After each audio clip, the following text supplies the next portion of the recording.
Hi, everyone, and welcome to another episode of Wellness Day, a podcast coming to you every Wednesday here from the Jehangir Wellness Center. My name is Kavas Jehangir, your host once again as we journey through this maze of wellness together. And today I've got a very special guest. I've got Dr. Sanjay Phadke, who's someone who's going to be talking to us about a very, very important aspect, and that is your emotional and mental well-being. He is the Head of Psychiatry here at the Jehangir Hospital and Jehangir Wellness Center. So I'm very, very happy to have you here, Doc, talking to us about a very, very important topic and very close to me especially. So I'll go straight in and ask you the first question is that you've got vast experience in this field. So what is mental well-being to you, Yes. mean to you? Thank you, Kavas. Nice that you got me here. Thanks Absolutely. for that. And it's a great question, because when I started my career 3 decades ago, so at that time, as you know, the main idea was to eliminate the illness whenever people had illness. So in other words, we looked at people from the lens of illness. And what has really changed, in last few years, and which is driven by some very fascinating research, Yeah. is that now we like to see people from the health angle. So we don't want to define health in negative terms any longer. We like to define health, you can say health and well-being from a positive side. Keeping them healthy versus Keeping them healthy, Yeah. absolutely. So World Health Organization always had this very nice definition, that the health should be a perfect state of physical, social, psychological, spiritual well-being. But we really never, got down to look at health from that angle. And the illness removal for very, very long time was our target. Right. Now we try to see that how health can be made, what health really is. And because that is something which should be you can see our new benchmark or the new target, for let our clients achieve that. And there have been, as I said, fascinating research which has told us that there are some pillars of health. Possibly people even know them, by common sense. Nothing rocket science, really about. What are those pillars? Like one of the first pillars is a good sleep. Right. Good sleep is really the mirror of health. Again, a lot of research, well-round on healthy people Yeah. with various kind of physical, psychological ailments. And they found that if you are sleeping well, there is a very good high probability that you are in good health. Hugely important. Yes, Absolutely. and if you are not sleeping well, then your health is really not. in a And this is good actually shape. something I've noticed for myself. In the last couple of years, I've been focusing on my sleep a lot. And I found that my general mental well-being has been so much better just by focusing and getting the right amount and quality sleep. And I completely agree with you there. Wonderful. Sleep now has become one of those things that actually is like a superpower or super drug in itself. Absolutely. And if you may remember, recently we were in the COVID times. And this issue used to come up again as to, how to boost up our immunity. Yeah. And people were interested in all kind of interventions, medicines, blah, blah, blah. And then finally we realized that the real good quality sleep is the magic, which helps keep our immunity in a good state. Absolutely. So sleep is one simple thing, we all experientially know that, that we know that on an average people need about 6 to 8 hours of sleep. Yeah. And if it is during the proper night time, it is better, Right. rather than having it at any time, so 6 to 8 hours of sleep. And most importantly, the quality of sleep, as you just now mentioned, that when you wake up in the morning, if you feel fresh and nice, you're looking forward to the day, then you are absolutely sure, that you are sleeping well and your whole system is really working well. I would say, as I mentioned just a while ago, is the real good mirror of health. This is the first pillar. Second pillar, again, common sense. We need to eat well. Yeah. Again, eating well is easier said than followed. We all know, perhaps everybody knows, what's a balanced diet like. Right. But people think of that more particularly from the physical standpoint, how it affects your Yes. your weight and things like that. But how does it affect your mental Yes. well-being? Overall well-being, because it is basically through the food, that you get the energy. Yeah. Now it is again, research has established that having good energy is the real key. to having a good health, Yeah. whether it's a physical well-being or psychological well-being. And then there's hormonal balances as well. Absolutely, because you eat well and you get a good health, Right. not just the physical health or the fitness, but also the mental well-being. Yeah. In fact, brain is the one organ which actually has the highest energy consumption. Absolutely. I was just going to say that. Out of all the organs, if you ask people, think it's the muscles, which Right. may be really be consuming a lot of calories. No, it's the brain, which really needs the real good nutrition and maximum amount of energy. Yeah, that's where all the magic happens. Absolutely. So the, simple, since the grandpa times, the significance of having a good breakfast, Yeah. starting a day with a really good breakfast, having your lunch, having the dinner. Right, So right. it looks like, that still remains the best tonic. People again try to search, patients come to me, they say, I feel, very fatigued, tired.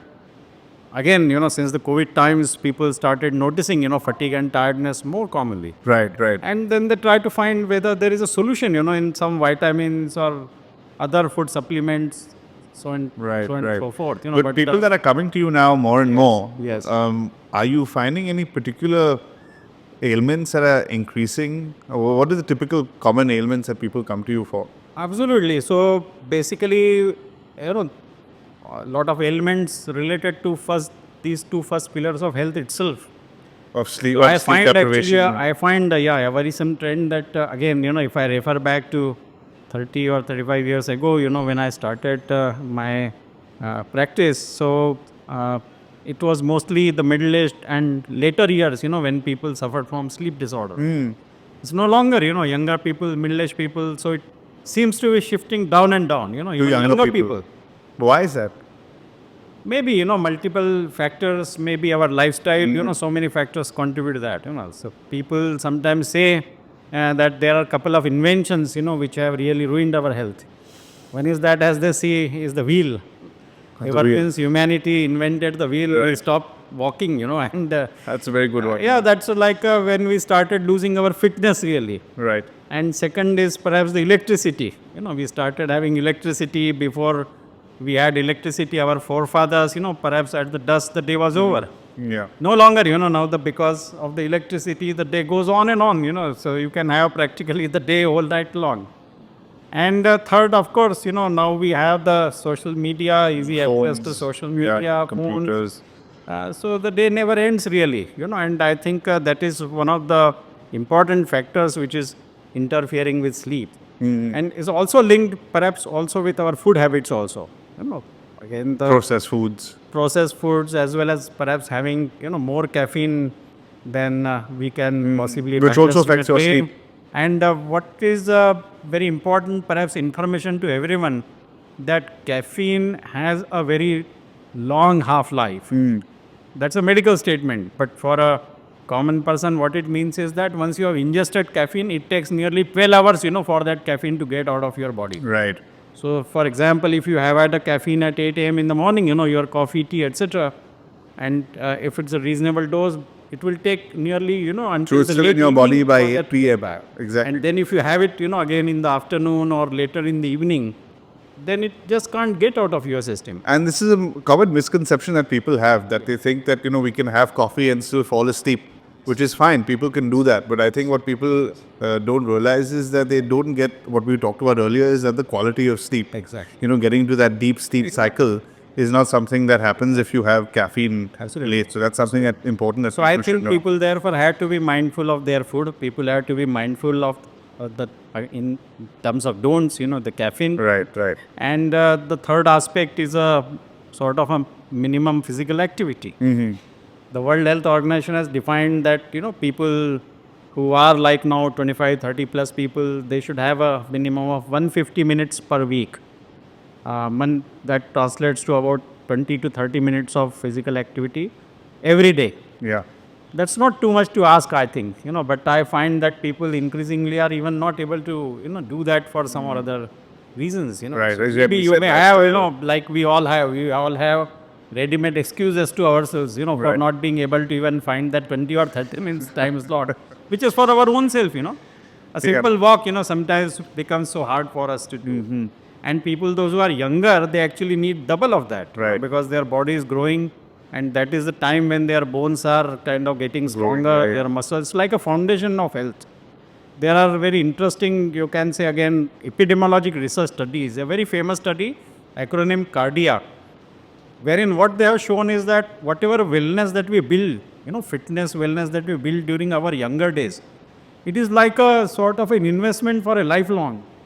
Because if you don't really build, your fitness and wellness during your Absolutely. younger days, then people We would pay later the in price. later years, when they are middle-aged, when they are older, they have the problems, So Right. the real roots of prevention, therefore, you can say they really lie in the young years. young, Because absolutely. that is when you led. So that is the third pillar, you can say. Physical fitness, Right. at least a minimum physical activity, Absolutely. minimum physical fitness. 100%. And a fourth one, very important one, which perhaps relates more closely to the discipline where I come from, is actually the mind fitness, and mind fitness in the end is very simple. That Okay. Mindfulness. I like that person, phrase. yeah, mind fitness, perhaps the most important, Yeah. because now we realize that brain is the head regulator, it's the main regulator of our whole system. So we no longer have this mind-body, you can say, Disconnect. dichotomy or disconnect. We know that mind-body, they operate together. Absolutely. And the brain is the main regulator, So if the main regulator itself is not, really properly active or working in the wrong direction, then you can't expect, either a physical or mental well-being. Right. What does it mean? What is the test for a good brain fitness? One very simple test you can say is, my engagement with my daily work, daily life. Whether I can ask a question to myself that do I enjoy, the work that I do really? How is the day for me? Do I find it really very charging, very refreshing, very engaging? Right. Or is it, something which makes me, really stressed? Yeah. A lot of stress arises to people from the daily activity that they do. See, we don't encounter financial difficulties, exam failures, broken relationships on a daily basis. Yeah. Negative events happen to us actually once in a while. Right. It is sometimes, these daily hassles, not enjoying, my day, finding it stressful. Which is a good point, actually, because this comes to a question that comes to me, which I actually asked another one of our guests that were earlier on one of our episodes, but I thought I'd get your view as well. Is that how does someone differentiate between something that, as you said, daily stresses that come up, that this hassles. might be, traffic or some plan of yours that's gone wrong for that day or whatever it is. That might happen a little bit more often and that gets you down. And how do you decipher that versus something that could actually be an ailment, like something that you feel that you're actually getting depressed or, to that effect? So how does someone differentiate? Yeah, that's a great question again. Between the two. Because now we know that again, as against the older belief, that mind and body sort of separate entities. So similarly, we looked at health as what we call as technically as a categorical model. Categorical model implies that health is one category and illness is one category. No longer, we look at health and illness as a dimension. And this kind of a cumulative stress, which accumulates and which we, if not mindfully, trying to get rid of from time to time, then what happens is that this accumulates. And initially it stresses the system, and someday, it breaks down in the form of a disorder. Yeah. And multiple factors there come together, because stress finally means hormones, stress is Yeah. hormones, autonomic nervous system, the sleep difficulty, the digestion gets affected, Yeah. everything gets involved in it, so it's not only the psychological aspect any longer, but the whole physical system is also involved. So it's an accumulation. It's an accumulation of these Accumulation, things. and then someday it results in the form of the so-called anxiety disorder, the depression. So most of the cases that we see, we ask people, are there any triggers from where they are getting it? And in most instances, you find that most of the common elements that we see, anxiety, depression is like the prototype, Right. So that arises, from this, you can say, accumulation of this type of stuff. I see. So therefore, not enjoying, my daily work, my daily life is definitely, a red flag, one should pay attention to. And second is again, as you said, in the morning when you wake up, whether you feel fresh. So in the same way, throughout the day and when you end the day, maybe you may feel exhausted, but do you have a good feeling, about actually the day well spent? Okay. Life by and large being in control, by and large things, like you Understood. are happy, Yeah. satisfied. People nowadays refer to as a positive psychology. That you find your life meaningful, and you have a general feeling of satisfaction. We all have challenges in life. Yeah. Every day we go through different emotions. That is not Different the challenges. Yeah. But by and large, if you feel satisfied, by and large, if you feel that life is meaningful, purposive, you are enjoying generally whatever you are doing. Right. Although it may be exhausting at times. Of course. But that's health. So in short, therefore, if you are fine feeling, in your mind, if you are minimally fit, you are sleeping well, eating well, so in the way, that's what, it's no rocket science, but unfortunately, that has now become a rocket science, Right. because we have been finding easy solution in some pills, etc. So actually, that's a good point. Coming to Yes. pills, Yes. Doc, you're a psychiatrist, so you're someone who can actually prescribe Yes. medicine Yes. and to that effect, Yes. for various ailments.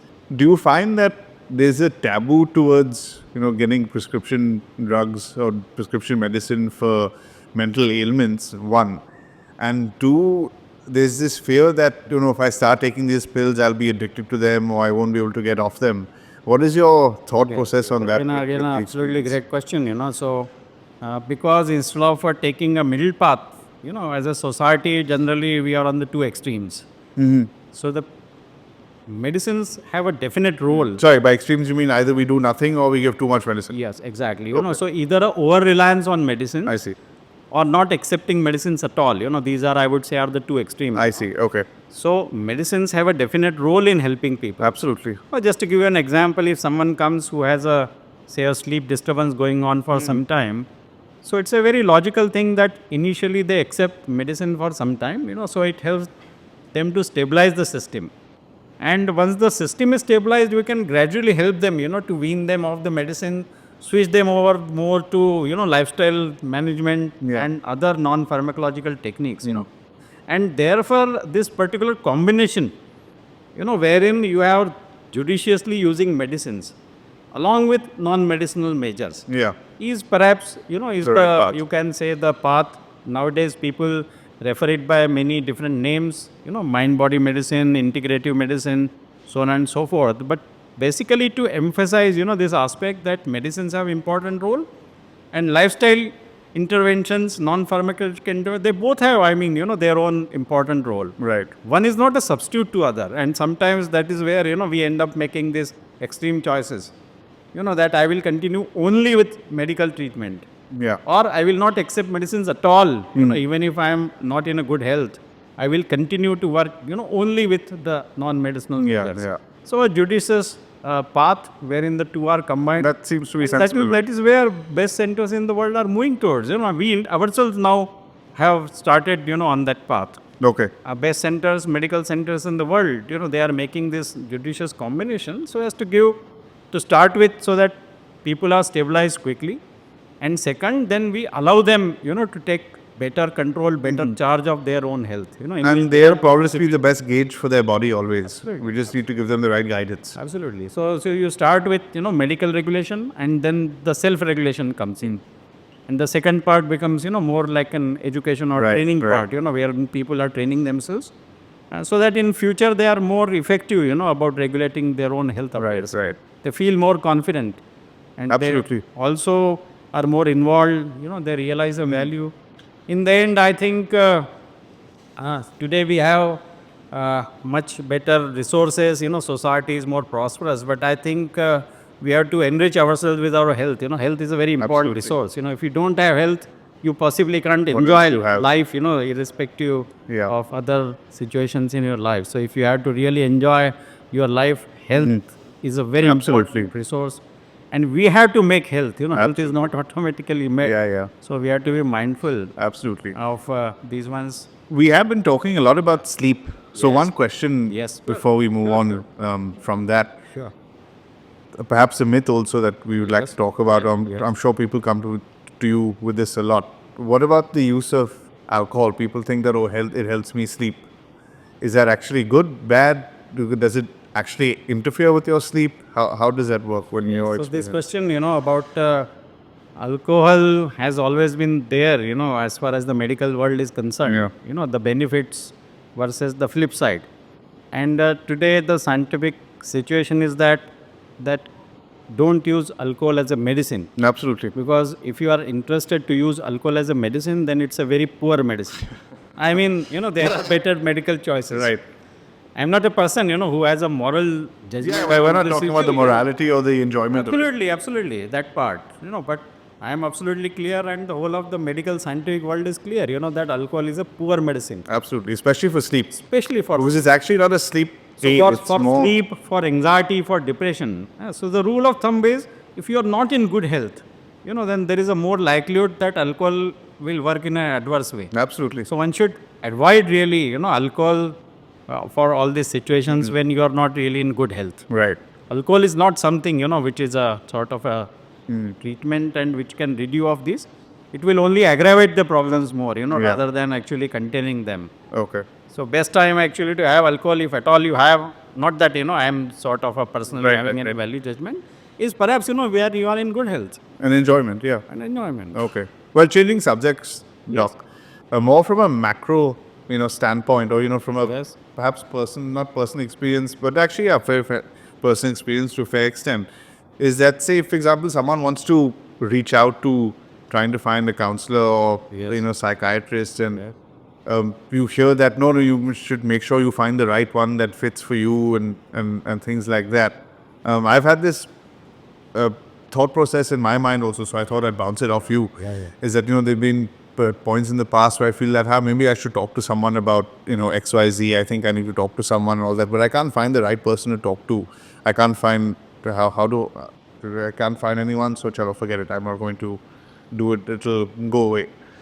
How would you advise someone to try and reach out to, if they require help, whether it's a counselor or to a psychologist, psychiatry? How would you recommend people reach out and finding the right person for them?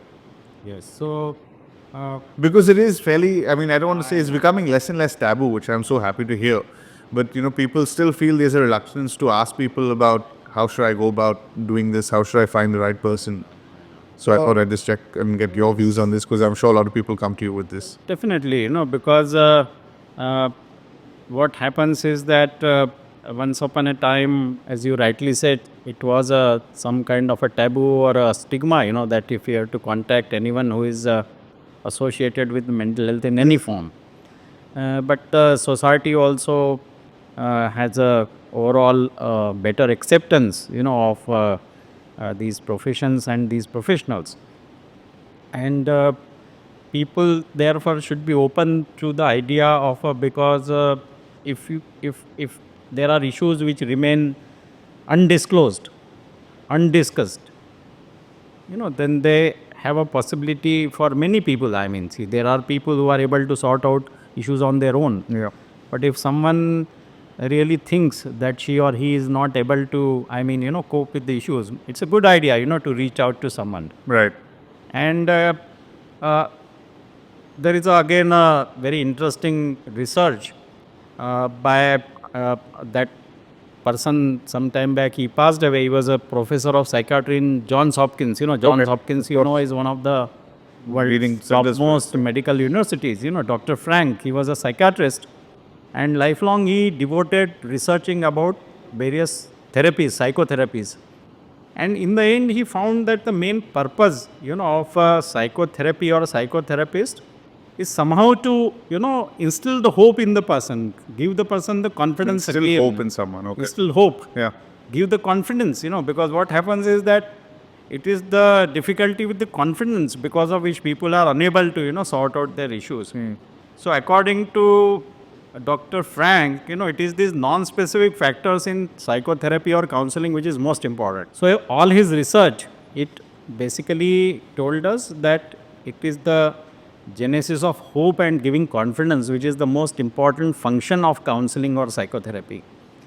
And therefore, if you find any such person or any such relationship, which is able to do it, because once a person feels confident, they are again able to take charge of their lives.